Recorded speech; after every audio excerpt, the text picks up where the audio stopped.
Hello बच्चों, आज मैं आप लोगों को काव्य खंड के उत्साह चैप्टर की व्याख्या बताने जा रही हूँ। इस पाठ के कवि सूर्यकांत त्रिपाठी निराला जी हैं। निराला जी छायावादी कवियों में अपना महत्वपूर्ण स्थान रखते हैं। छायावादी कवि की जो विशेषता है, उनके काव्य में प्रकृति का वर्णन काफी हद तक देखने के लिए मिलता है। सबसे पहले मैं आप लोगों को निराला जी के जीवन के बारे में बताऊंगी। सूर्यकांत त्रिपाठी निराला जी का जन्म 1899 यानी 1899 में पश्चिम बंगाल के महिषादल रियासत में हुआ था। वैसे तो उनका परिवार उत्तर प्रदेश के उन्नाव जिले में रहता था। उनके पिताजी का नाम राम सहाय त्रिपाठी था और सबसे बड़ी बात यह है कि सूर्यकांत त्रिपाठी निराला जी का बचपन बहुत ही तकलीफ़ों से बीता। चूँकि ये इनका जन्म पश्चिम बंगाल में हुआ था, तो इनका बंगला भाषा पर अधिकार था, बंगला पर इनकी विशेष पकड़ थी। इसके अलावा संस्कृत, अंग्रेज़ी भाषा को इन्होंने अपने घर पर ही सीखा।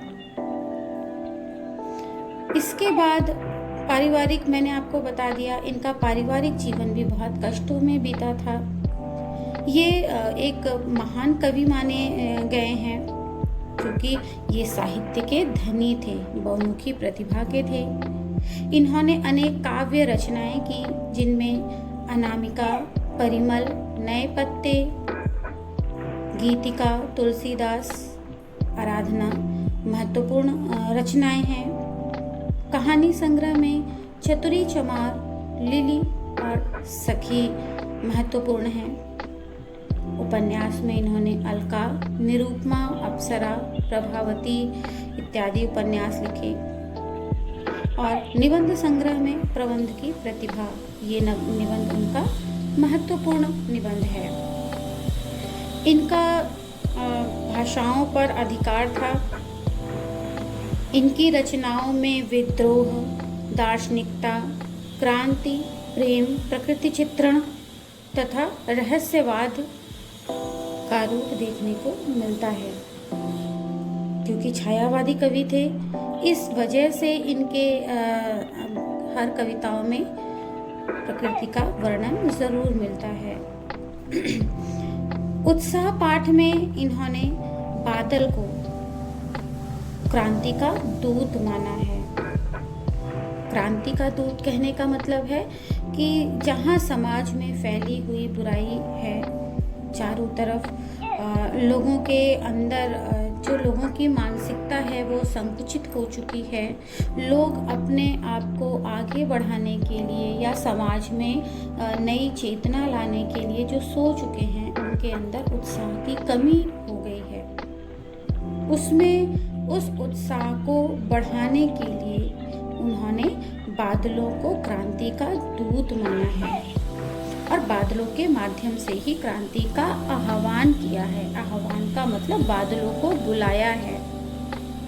वे समाज के कमजोर, शोषित वर्ग के लिए विशेष सहानुभूति रखते थे।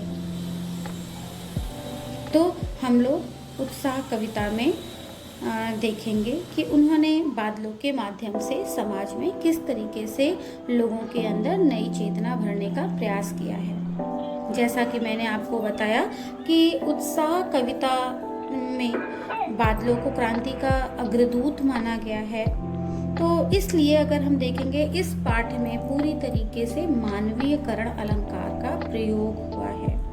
मानवीयकरण अलंकार का मतलब कि प्रकृति में जब मानवीय भावों को डाल दिया जाता है। मानवीय भाव का कहने का मतलब होता है जो इंसानी एक्टिविटीज़ होती हैं, उनके क्रियाकलाप होते हैं, अगर हम उनको प्रकृति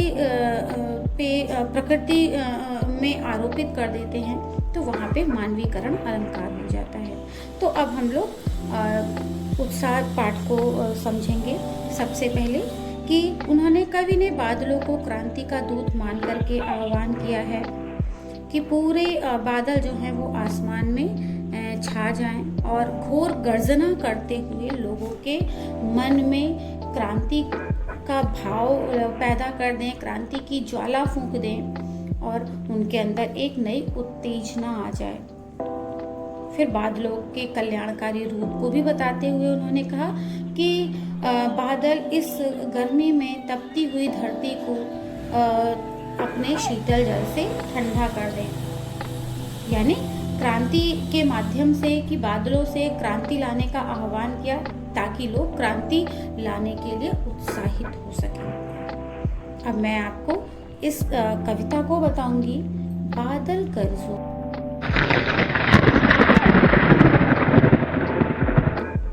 घेर घेर घोर गगन धाराधर ओ। यहाँ पे कवि ने कहा बादल गरजो। गरजो का मतलब जोर से गर्जना करो। जो बादल गरजते हैं, बादलों में एक गड़गड़ाहट का साउंड आता है, तो इसलिए कवि कहते हैं बादल गरजो। घेर घेर घोर गगन। घेर घेर यानी घेर लो। घेर लो किसको? घोर गगन, इस पूरे आसमान में अपने भयंकर जो भयानक आपका रूप है। भयानक रूप का मतलब यहाँ पे ये है कि बादल जो आसमान में चारों तरफ काले काले बादल छाए हुए हैं, तो घोर हे भयानक बादल, इस पूरे आसमान को तुम घेर लो। धाराधर ओ। धाराधर, यहाँ धाराधर शब्द बादलों के लिए ही कहा गया है कि अपने अंदर धाराओं को लेते हुए, धाराओं को यानी पानी की बूंदों को लेते हुए तुम इस पूरे आसमान को घेर लो। बादल गरजो, कि बादल इतनी जोर से गर्जना करो कि तुम संपूर्ण आकाश को घेरते हुए छा जाओ। अब हम अगली लाइन को देखेंगे। ललित ललित काले घुंघराले, बाल कल्पना कैसे पाले। ललित ललित, ललित का मतलब होता है सुंदर।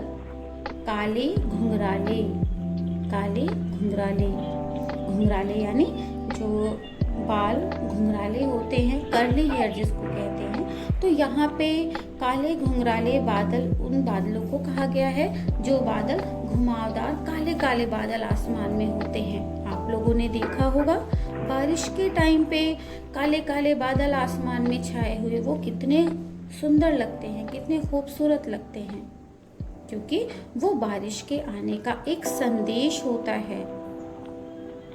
तो यहाँ पे ललित ललित सुंदर काले घुंघराले, हे यहाँ बादलों को कवि कहते हैं कि तुम बहुत सुंदर लग रहे हो। काले घुंघराले, तुम्हारे जो ये काले बादल हैं, घुमावदार रंग के बादल हो, तुम बहुत सुंदर लग रहे हो। तो इस जिससे क्या है, पूरी धरती, पूरी प्रकृति तुम्हें देख करके आनंदित हो रही है। बाल कल्पना कैसे पाले, और ऐसा लग रहा है कि जैसे बाल कल्पना, बाल कल्पना जैसे बच्चों की कल्पना होती है कि तुम अद्भुत कल्पनाओं की पतवार और बालों के समान लगते हो। तुम्हारी कल्पना जो है वो बच्चों की तरह है।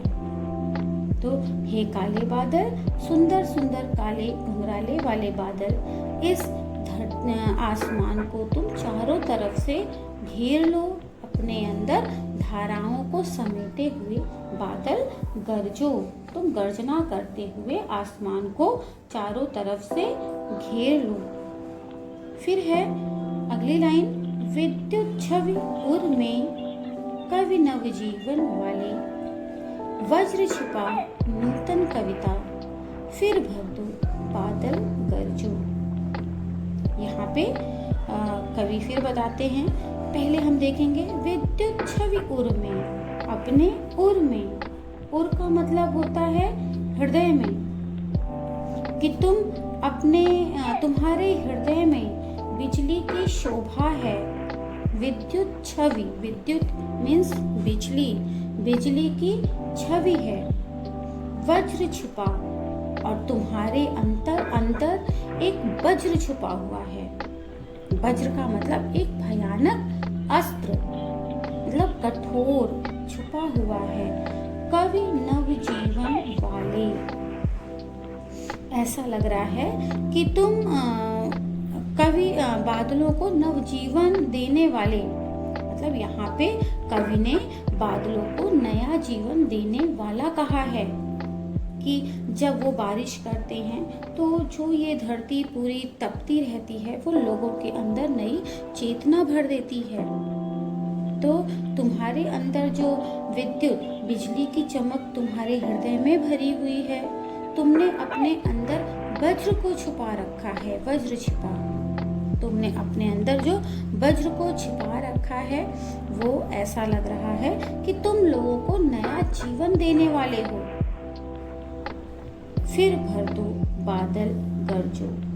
यहाँ पे कवि कहते हैं कि तुम लोगों के अंदर एक जोश पैदा कर दो अपनी कविता से, अपनी नई कविता का सृजन करके। नूतन कविता, नूतन मीन्स नई कविता को लिख करके तुम लोगों के अंदर एक जोश भर दो।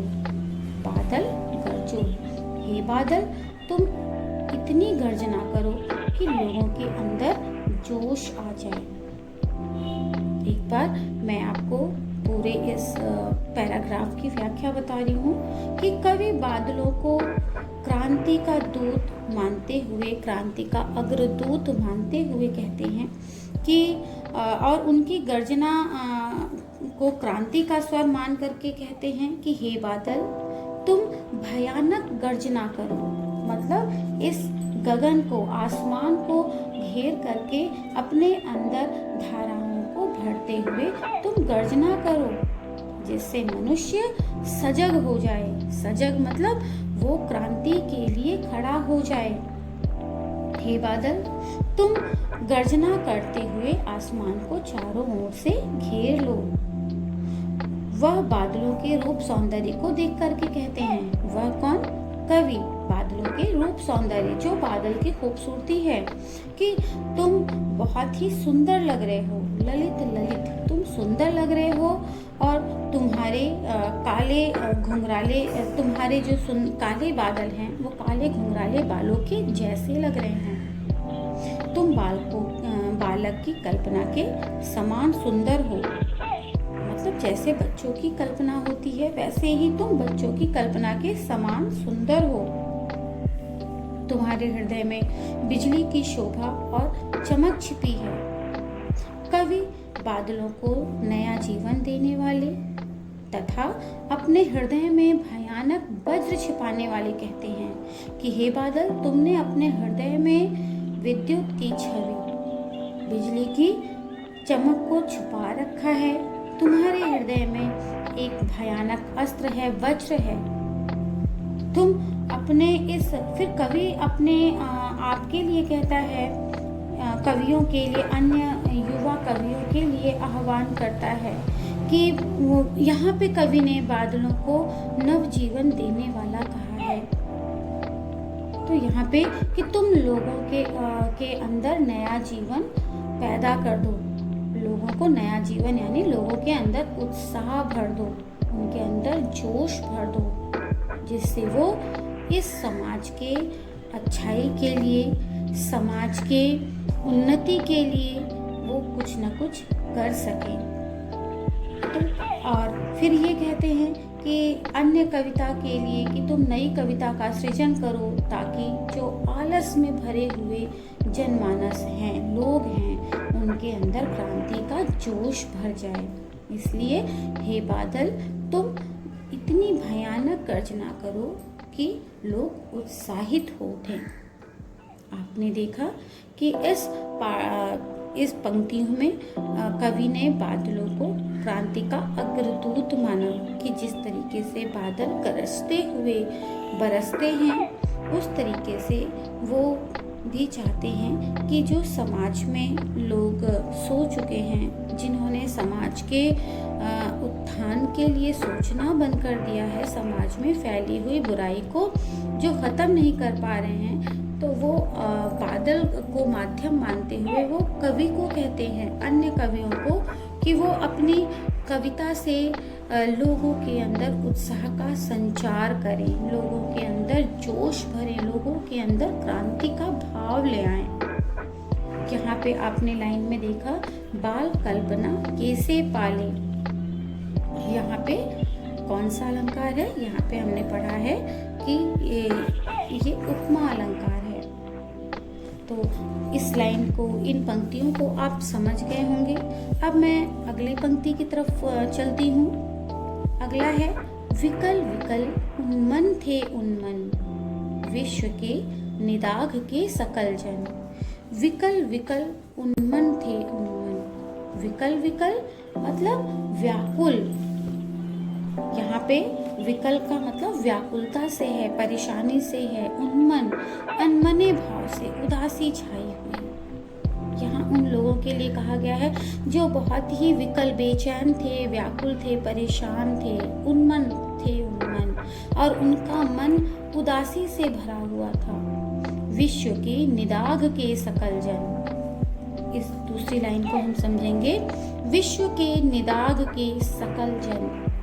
विश्व यानी संसार, निदाघ यानी गर्मी से तपती हुई, सकल सारे जन मनुष्य, कि इस पूरे संसार में गर्मी से तपते हुए लोग कैसे थे? विकल विकल उन्मन थे उन्मन।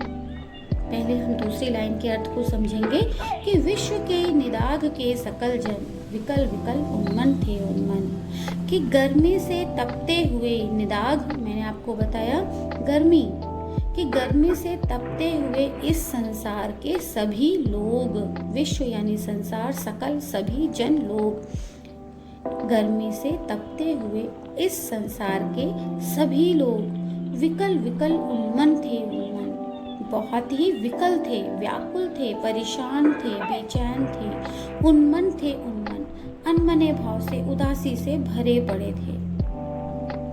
आए अज्ञात दिशा से अनंत के घन, कि उसी वक्त अज्ञात दिशा से, अज्ञात मतलब जिसके बारे में कुछ ना पता हो, कि अनजान दिशा से, अनंत के घन। अनंत का मतलब सीमाहीन, जिसका अंत ना हो, कि इतने अधिक घन न जाने किस दिशा से आए।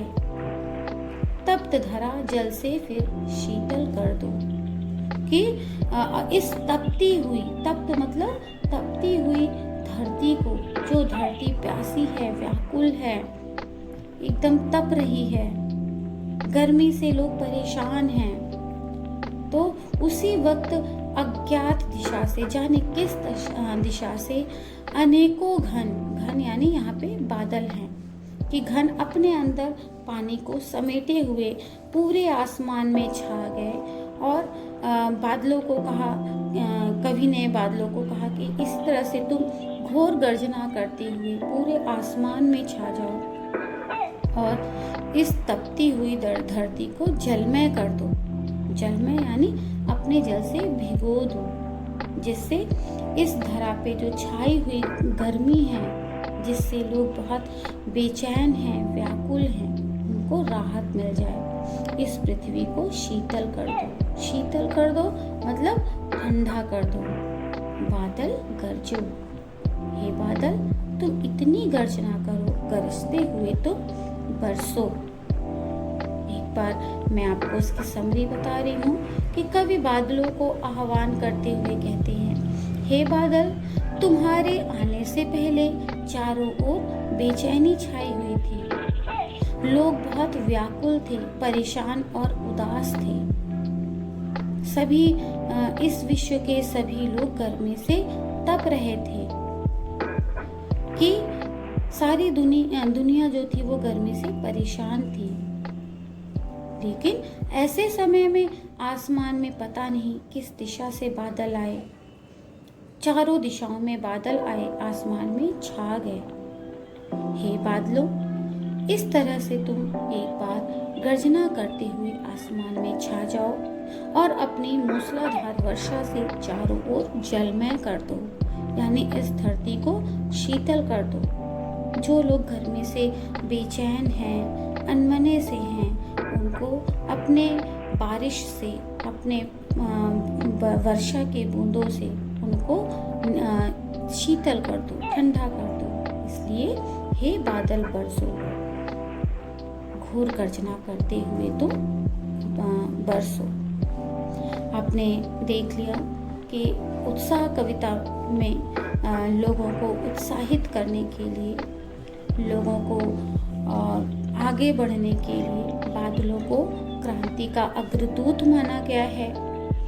उनके अंदर, लोगों के अंदर जोश लाने के लिए कविता में बादलों को माध्यम बनाया गया है। यहाँ पे कवियों के लिए कहा गया है कि कवि अपनी नई कविता से, अपनी कविता से, एक ऐसी कविता से जो लोगों के अंदर उत्साह का संचार करे, जो लोग एकदम अपनी मानसिकता से, संकुचित मानसिकता में बंधे हुए हैं, जिनके अंदर जोश नहीं है, वो कवि की कविता से सुन करके उत्साहित हो जाएं और समाज के नव जीवन के लिए, समाज के नव निर्माण के लिए अग्रसरित हों, आगे बढ़ें। तो ये कविता आप समझ गए होंगे। अब मैं आपको बाकी का इस पाठ से संबंधित जो प्रश्नोत्तर है, मैं आपको अपने अगले वीडियो में बताऊंगी। धन्यवाद।